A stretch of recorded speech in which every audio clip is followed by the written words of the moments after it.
nag jàmm mbokk internetu info actu buzz dal leen ak jàmm ñu wax lu soxal xibaaru ki nga xamante ni moo di Kalidou Koulibaly nekk défenseur sénégalais doon footballeur fële ca Chelsea. Nouvelle bi nga xamante ni moo am ci moom kii di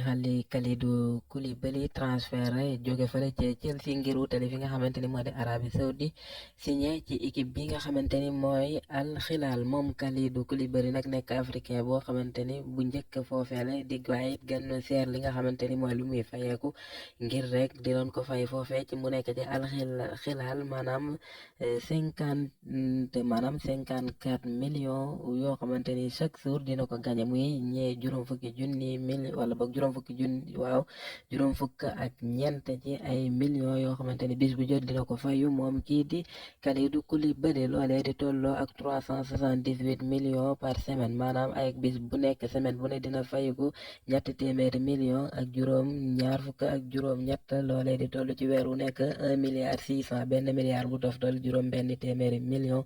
waaye loola day dem ci at mu jot ju 19 milliards francs CFA muy fukki milliards ak juróom ñeent yoo xamante ni kii de Kalidou Koulibaly dina ko fay ko foofele mu signé ci Al Hilal ginnaaw bi mu jógee fële ca Chelsea moom international sénégalais bi